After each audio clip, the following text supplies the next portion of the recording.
Davanti a lui stanno due carabinieri che vanno perlustrando, e a Salvatore, che ha il grano contrabbando, dicono allora: fermatevi, alto là! In nome della legge, a voi picciotto, vediamo cosa avete in quel sacchetto.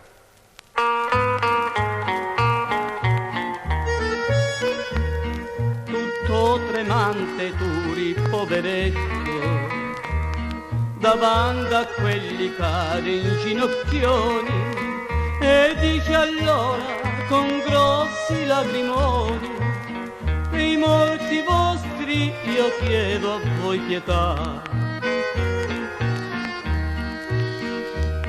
Lasciatemi il sacchetto, in casa siamo tanti, abbiamo fame, voi non sapete cosa vuol dire fame. Oh brigadiere, usatemi pietà.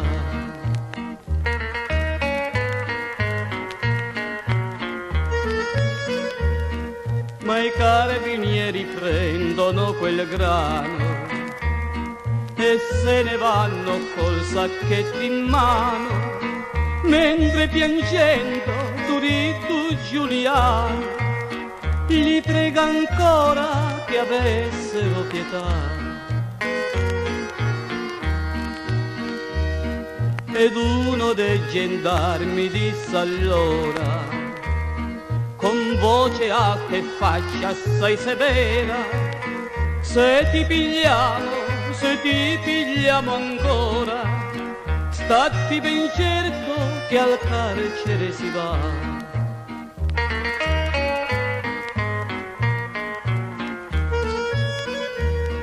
Turiddu, poveretto, piange e torna dalla mamma disperato, e a tutti quanti allora ha raccontato quel brutto incontro e quella infamità. Chi dai gendarmi è stato sequestrato, quel suo frumento insieme col sacchetto, e che al mondo maledetto, con questi tempi giustizia non ci sta.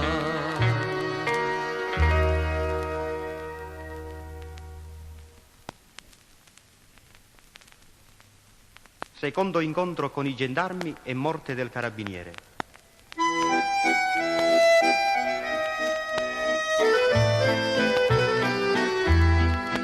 Così il povero Turi Giuliano fa passar quasi un mese di tempo e poi torna a comprare il frumento, per un poco potranno mangiare.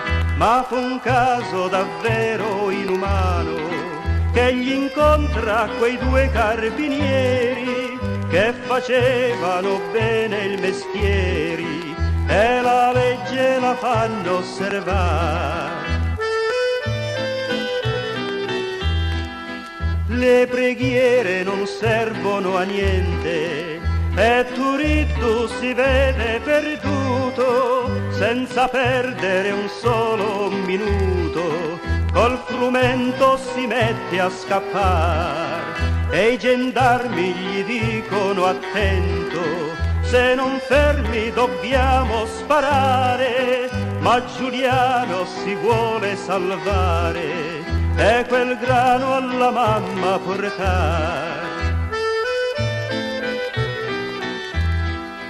Ad un tratto si vede raggiunto, s'era in guerra ed aveva la pistola, non aveva più fiato alla gola, per fermarli si mette a sparare. Ma quel colpo partì giusto in punto e un gendarme ha colpito nel petto, cade morto quell'uom poveretto e Giuliano più pace non ha.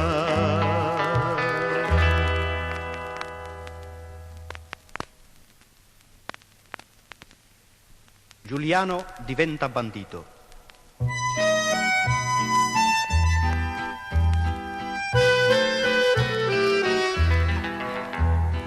viene ormai bandito, per lui la pena eterna è dentro una caverna, nascosto se ne sta.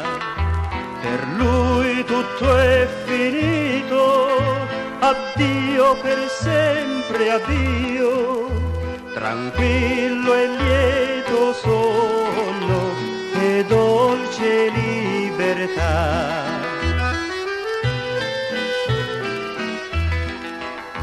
Egli comprende ormai che non c'è più speranza, l'ergastolo l'attende quando s'arrenderà. L'ergastolo giammai, e allora prende tempo e aspetta l'occasione che possa espatriare.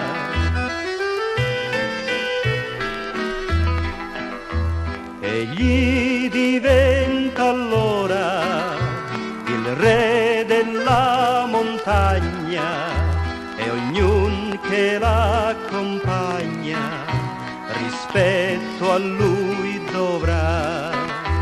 Ognuno ha con la legge un conto da pagare, avanzi di galera che sono in libertà.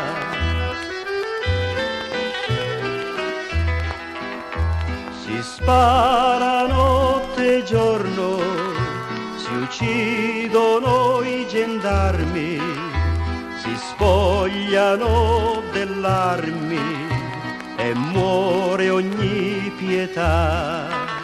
Sangue e spavento intorno, ne parlano i giornali, li chiaman criminali e ognuno trema.